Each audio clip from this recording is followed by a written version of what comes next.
Hello everyone दोस्तों, मैं अरुण शर्मा। आप देख रहे हैं द सोच। दोस्तों, इस वीडियो में बात करने वाले ममता बनर्जी के बारे में, जो बीजेपी सरकार को उन्होंने जमकर लताड़ लगाई और बीजेपी पर जमकर हमले किए थे। पर मुद्दा यहाँ गरमा रहा है कि सूत्रों के हवाले से खबर है कि उनके भतीजे जो पार्टी की सबसे बड़ी लीडरशिप संभालना चाहते थे, पर उनके बीच में शायद मतभेद हो गए हैं। और अगर बीजेपी के हाथ में ये तुर्क का इक्का लग गया तो ममता बनर्जी की सरकार तो गई समझो। दोस्तों, अगर आप चैनल में पहली बार हैं, जुड़ सकते हैं सारी वीडियो को देखने के लिए। बात करते हैं अभिषेक बनर्जी के बारे में, जो ममता बनर्जी की पार्टी में सबसे बड़े लीडरशिप संभाल के चलते हैं। बीजेपी ने ढेरों बार उनको सीबीआई ईडीआई के आगे नाक रगड़वाया था, पर वो बीजेपी के तब तो काबू में नहीं आए। पर अब मुद्दा यहाँ गरमा गया है कि इलेक्शन आने से पहले अभिषेक बनर्जी को शायद बीजेपी के कुछ सूत्रों के हवाले से खबर है कि पटा लिया गया है और अभिषेक बनर्जी ममता बनर्जी को डिच कर सकते हैं। अभी सच है या झूठ है नहीं कहा जा सकता, पर अभिषेक बनर्जी से जब इस बारे में रूबरू हुए, उनसे पूछा गया तो उन्होंने साफ कहा कि ये बीजेपी की दोहरा चरित्र है। बीजेपी मुझ पे नित्य आरोप लगा रही है और मैं जानता हूं कि ये कौन से ऐसे नेता हैं जो मुझे बदनाम करने की कोशिश कर रहे हैं। वो टीएमसी का ही चेहरा रहेंगे और ममता बनर्जी के साथ ही रहेंगे। भले ही बीजेपी झिक के जोर लगा ले, और बीजेपी की जितनी अंदरूनी हवाएं चल रही हैं, वो कह रहे हैं कि अभिषेक बनर्जी अभी अपने पत्ते ओपन नहीं कर रहे हैं, ये इस बार ममता बनर्जी को खटाई में डालेंगे। अगर ऐसा बीजेपी के सूत्रों के हवाले से जो खबर है कि अभिषेक बनर्जी अगर ममता बनर्जी को डिच करते हैं, तो ये निश्चित है कि बीजेपी सूखे रण में कमल खिला देगी, क्योंकि बीजेपी तोड़ मरोड़ की राजनीति में नंबर 1 है। अगर उनको अभिषेक बनर्जी का साथ मिल गया तो ममता बनर्जी भले ही लंबी लंबी हुंकार भर ले, अभिषेक बनर्जी उनकी नैया को डुबोएंगे। क्योंकि बीजेपी ने अब तक सबकी दुखती रथ पे हाथ रखा है। दिल्ली में भी कैलाश गहलोत को बीजेपी ने केजरीवाल का बायां हाथ था जो इलेक्शन से कुछ समय पहले ही तोड़ लिया था और केजरीवाल की करारी हार हुई है। अब ममता बनर्जी का सबसे बड़ा चैलेंज यही है बीजेपी के लिए कि बीजेपी हर बार लंबे लंबे दावे भरती है।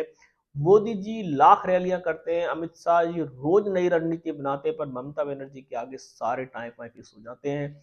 अगर अभिषेक बनर्जी का तुक्का जिस तरीके से बीजेपी हवा पानी बना रही है, अगर ये वास्तव में सच्चाई में है और ममता बनर्जी का इक्का अगर उनके हाथ लग चुका है, और समय रहते ममता बनर्जी को सचेत रहने की जरूरत है, क्योंकि अभिषेक बनर्जी की जिस तरीके से घाव अगर मिला तो ममता बनर्जी का गढ़ तो समझो लुट जाएगा। और ममता बनर्जी चाह के भी बंगाल में बीजेपी को आने से नहीं रोक पाएंगे, और बीजेपी इस बार पूरी तिकड़मबाजी बना के बैठी है कि अभिषेक बनर्जी को किसी भी तरीके से ले लिया जाए।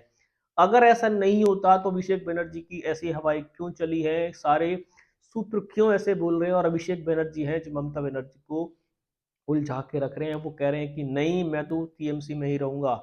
अगर ऐसा नहीं होता, कहीं आग कहीं धुआं, कुछ तो अभिषेक बनर्जी के इशारे थे जो बीजेपी के सूत्रों ने लपक लिए हैं। कुछ तो अभिषेक बनर्जी ने आगे की चीजें दिखाई हैं जिससे बीजेपी उनको लेने के लिए अपने पांव बढ़ा रही है। और बीजेपी धीरे धीरे अगर ममता बनर्जी के किले में घुस गई तो ये निश्चित है कि ममता बनर्जी का किला तो डूबा समझो। बीजेपी ने अभिषेक बनर्जी पे डोरे डाल दिए हैं और अभिषेक बनर्जी का कहना है कि बीजेपी झूठे मूठे बदनाम कर रही है। वो टीएमसी के ही असली सेपा सालार हैं। वो किसी बीजेपी के नेता से नहीं मिले हैं और किसी बीजेपी के नेता को नहीं जानते हैं, और वो किसी बीजेपी को ज्वाइन नहीं करेंगे, जो उनका सटीक दावा है।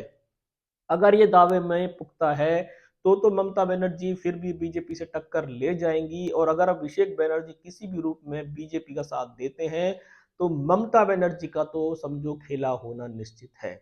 आने वाले रुझान पे नजर बना के रखेंगे कि अभिषेक बनर्जी पे बीजेपी ने अपनी हवाएं तेज कर दी हैं। वो कहते हैं कि अभिषेक बनर्जी को बीजेपी कभी भी ले सकती है और वो ममता बनर्जी को छोड़ सकते हैं। अभिषेक बनर्जी इस पे अपना रुख साफ कर चुके हैं। वो कहते हैं कि सब बीजेपी की फैलाई हुई गंद है, वो उसमें नहीं सनेंगे। और ममता बनर्जी कहते हैं कि कोई इधर से उधर नहीं जाएगा, सिर्फ बीजेपी है जो हाथ मलते रह जाएगी।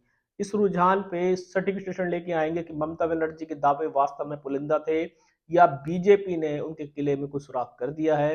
विश्लेषण लेके आएगा। आप नहीं जुड़े हैं, जुड़ सकते हैं। हमारी आने वाली सभी वीडियो को मैं अरुण शर्मा मिलूंगा नई सोच के साथ। अपना ध्यान रखें। नमस्कार।